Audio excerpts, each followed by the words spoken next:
결론이 뭐냐, 그죠?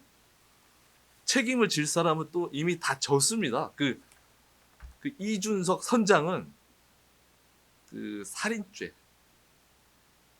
살인죄로 무기징역형을 받았어요. 저는 그때 그 기억나세요? 그때 그 네. 사건이 쓰러져 나가면서 네네네. 자기 그 사람이 막 그렇게 이 배 안에서 밖으로 탈출하는 모습이 네네. 그 영상에 다 나왔었어요. 근데 이제 나중에 그 사람이 그 함장 함장이라고 나나 그 뭐라고 그래요? 배 그 저 네. 움직임 조금 전에 그 얘기한 분 네. 선장. 선장 네. 선장이라고 하는 것들은 나중에 이제 밝혀진 거죠. 네. 예, 그 이제 그때 저는 이제 지금 저도 이제 중원부를 하는데 이제 화가 나기 시작을 했거든요. 그 지금 이제 조금 전에 그 이병기 전 그 대통령 비서실장, 네. 현기환 정무수석, 안종범 전 경제수석, 네. 정진철 전 인사수석, 네. 김영석 전 해수부 장관, 네. 윤학배 전 차관, 네. 이근면 전 인사혁신장, 네네. 처장, 조대환 전 특조위 부위원장이 재판을 네네. 받아왔다. 네네. 이제 이렇게 되어 있거든요. 네네. 근데 이제 이들이 이제 지금 무죄라는 거 아니겠습니까? 네네. 그러면 무죄 되기 전까지는 범인이었었을까, 유죄인이었었을 거 아니겠어요? 검사가 이제 그렇게 추궁한 거죠. 그렇죠? 검찰에서. 검사는 이제 네, 이 검찰에서. 사람은 네. 현재 상태로 이렇다. 네네네.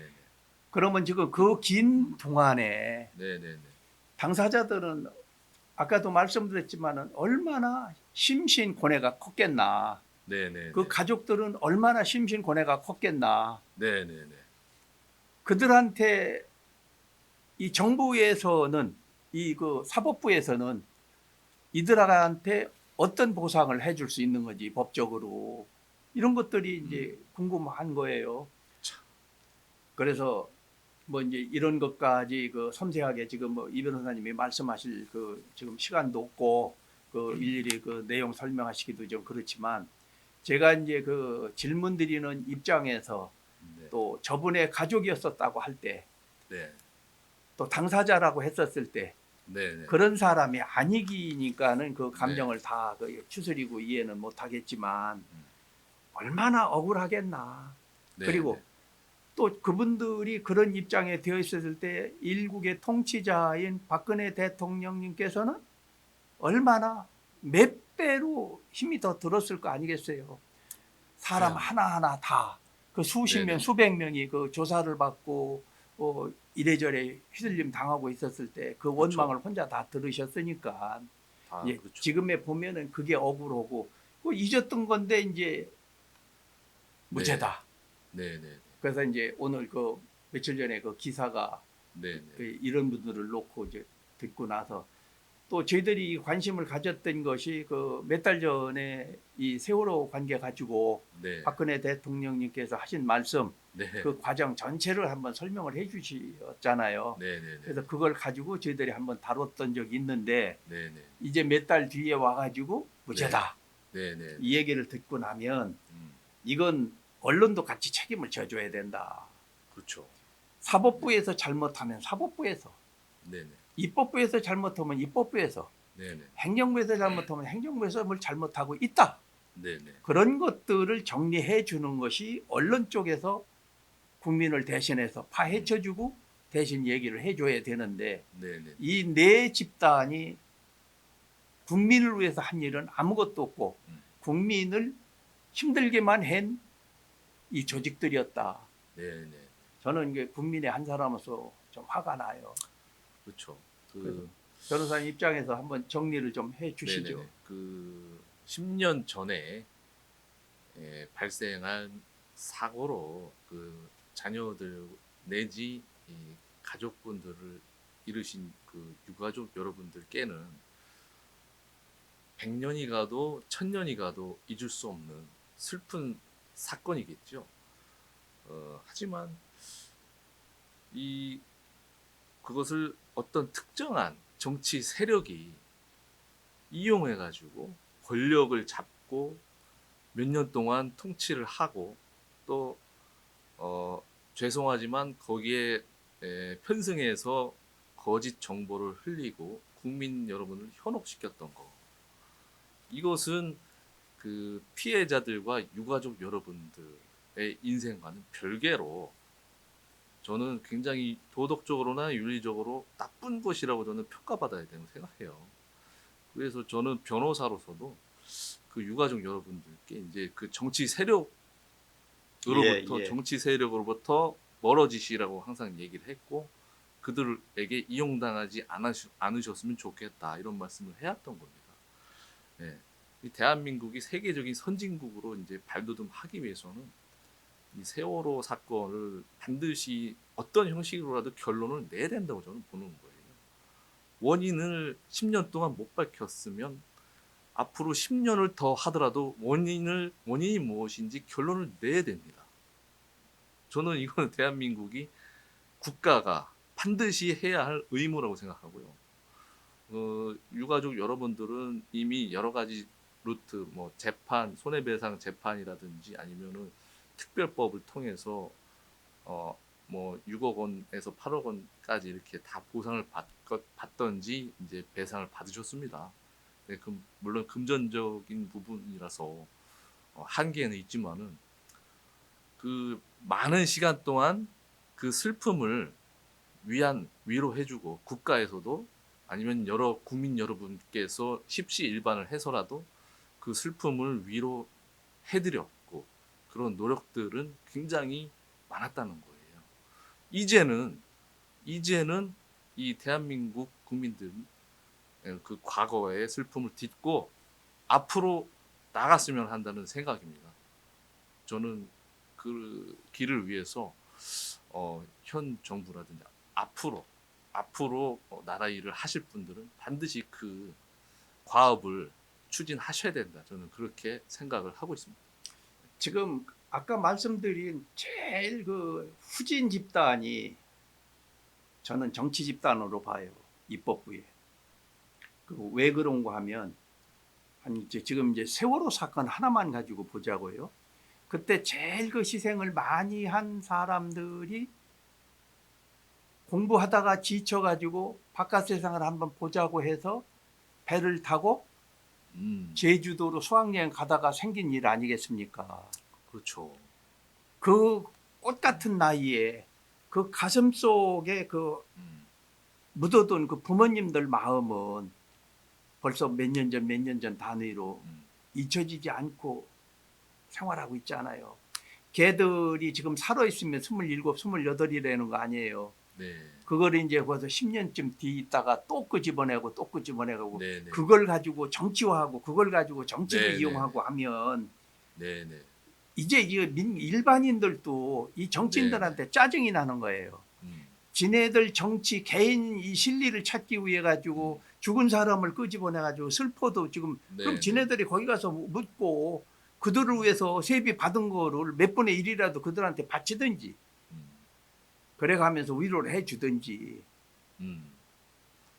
그래서 뭐 자꾸 그 어린 그 정말 슬픈 사연을 그 자꾸 또 되새기게 하고 또 생각나게 하고 그 온 국민이 또 슬프게 만들고 그걸 진짜 슬퍼서 그러는지 저는 그렇게 안 봐요.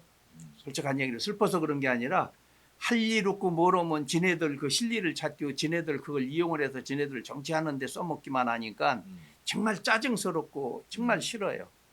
그래놓고 일개국의 그 정말 그 일원 한 잔도 부정한 일 없는 대통령한테 탄핵이라는 굴레를 씌워가지고 그것도 같이 그 집권당이라는 그 한 60몇 명이 거기 합세를 해서 탄핵이라고 해놓고 그리고 탄핵이 된 다음에 그 여성 그 나이 드신 분이 그 형사 생활을 그 5년 가차에 하게 만들어 놓고 이제 와가지고 무죄다? 그건 굉장히 슬픈 일입니다. 이거 사법부 이거 말도 안 되는 거고 검찰도 이거 말도 안 되는 거죠. 그리고 그럼 정치적으로 뭐가 잘못됐으면 법을 바꾸든지 입법부에서 고칠 거 있으면 고쳐주든지. 네. 그러면 입법부에서 잘못하던 사법부에서 잘못하던 행정부에서 잘못하던 그걸 꼬집어주고 짚어주고 확인해 줘야 될 게 언론이다 그 얘기죠. 네. 그래서 이 사주체 사기관이 너무너무 잘못하고 있다. 국민의 다 죄진 사람들이다. 음, 그리고 뭐 지네들이 잘났다고 자꾸 이러쿵저러쿵 얘기하는 게 이제 싫고 짜증난다. 언젠가는 얘기했지만은 우리 이 변호사님이 서울대학교 정치 애교학을 전공하고 내가 뭘 했으면 좋을까? 그때 제가 여쭸을 때 제가 할 수 있는 일은 내 생활도 해 가면서 국민을 위해서 누군가를 위해서 내가 뭘 하면 좋을까 하다가 변호사의 길로 가겠다 선택을 하고 그 길로 가기 위한 공부를 해서 오늘은 변호사가 되셨다고 그러면서 보람 있는 일을 지금 난 하고 있어서 행복하다 하는 말씀을 하시는 말씀을 그때 들었는데 지금 대한민국의 입법부에 보면은 그 법률가라는 사람들 또 변호사라는 사람들이 그 안에 많이 들어가 있고 이번에도 그렇더라고요. 또 모 사건에 담당한 그 변호사들은 다 공천을 받아가지고 다 국회의원이 되고 그거를 보고 누구 하나도 쓰다 달다 얘기하지 않고 그 부분을 뭐 이 사람은 여기에 뭐 변호사였다 여기 변호사였다 여기 변호사였다 여기 변호사였다 4명이 돼요. 그렇게 해놓고 어디 공천을 받았다 당선됐다 언론에서 그것만 다뤘지 국민이 어떻게 생각하고 정말 치졸하고 비열한 사람들이라고 하는 얘기는 왜 언론에서 안 밝혀주느냐. 그래서 저는 오늘 그런 생각 때문에 그 유튜브에서 이런 부분은 한번 다뤄보자 해서 네. 바쁘신 우리 그 이동환 변호사님 시간을 좀 내서 네. 짧은 저는 시간이지만 아는 데까지 한번 말씀 좀 네. 해주십사 하는 부탁을 드렸던 겁니다.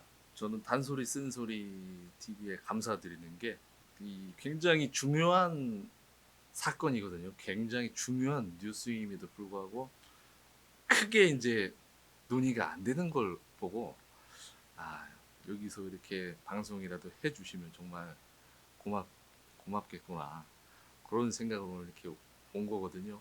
네. 감사해요. 네. 또 뭐 이런 거 하자 그러면 뭐 자기들 또 입장도 있고 뭐라고 하니까 네. 선뜻 이렇게 한번 해보시죠 하시는 분 없잖아요. 그런데 이제 뭐 선뜻 네 한번 해보시죠 하고 이렇게 응해 주셔서 너무 감사하고 그래서 뜻한 바가 있어서 변호사기를 오셨고 또 변호사 하시는 바람에 저 같은 사람한테 붙들려 나와가지고 이 네. 고생을 하시고 영광입니다. 생각해 보세요. 저는 그 체육학 전공한 사람이 네. 뭘 알겠어요.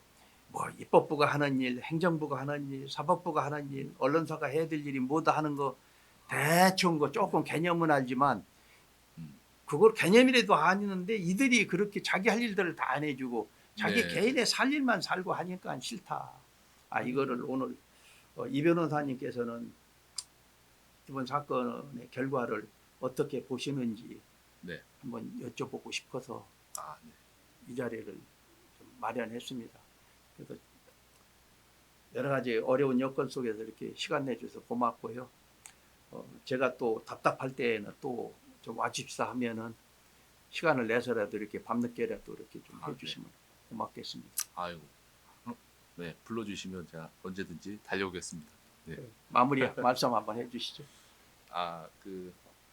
엊그제 있었던 그 이병기 전 청와대 비서실장을 비롯한 박근혜 정부 인사 9명에 대한 서울고등법원의 무죄 판결은 굉장히 의미가 깊다고 저는 말씀드리고요. 네. 관련해서 박근혜 전 대통령님의 그 명예도 일부 회복되는 효과가 있지 않았나 이런 생각이 들고 앞으로 우리 대한민국의 그 자유민주주의는 국민 개개인의 그 주체적인 아주 올바른 이성에 의해서 저는 이끌어 가야 된다고 생각합니다. 저는 그 거대한 그 작업 중에 굉장히 중요한 하나의 좋은 판례가 나왔다. 저는 이렇게 말씀드리겠습니다. 아이고, 이게 다른 짧은 시간에 우리가 급조의 시간을 만들어서 이렇게 참여해 주시고 어떤 그 서론, 본론, 결론을 이렇게 잘 내주셔서 고맙습니다. 최근에 요즘에 제가 이상한 그 단어, 용어, 단어라기보다는 용어를 이 신문지상에서 보고 참 재밌는 용어를 하나 제가 발견을 했어요. 그래서 그 용어를 저는 앞으로 자주 써먹으려고 합니다. 민주건달이라는 그 용어가 저한테는 닿고 참 쉽게 설명할 수 있는 거다. 민주를 가장한 건달들, 이들이 하는 일들, 자유를 빙자한 건달들, 이들을 어떻게 우리 국민이 심판을 해줘야 되는지 하는 걸 가지고 언젠가는 우리 또 이 변호사님이 그때는 그 변호사님이라는 입장보다는 네. 정치학을 공부하신 입장에서 정치적인 개념으로 한번 풀어주시면 네. 어떨까 하는 네. 그런 말씀을 능력껏 제가 열심히 하겠습니다. 네. 오늘 그 부탁을 드리면서 네. 오늘 여기서 정리할 수 있도록 하겠습니다. 감사합니다. 오늘 그 귀한 시간을 내주신 이동환 변호사님이 어떤 그 저희들이 그 알고 싶은 것 또 알아야 될 것들을 좀 여쭙고 좀 깊이 그 분석을 해서 말씀을 드렸어야 되는데 준비한 시간이 불과 짧은 시간입니다. 그래서 기사 내용을 가지고 과거 내용을 가지고 이렇게 저렇게 그 말씀드리다 보니 진행하는 제 입장에서 두서가 없었고 또 제 주관도 그 말씀드리다 보니 어떤 그 시간이 많이 길어졌습니다. 많이 양해하고 이해하고 용서해 주시기 재밌었습니다. 간곡히 부탁을 드리고 고맙습니다. 네. 충심 포럼에서 운영하는 단소리 쓴소리 유튜브였습니다. 저는 최종진 교수였습니다. 안녕히 계십시오. 안녕히 계십시오.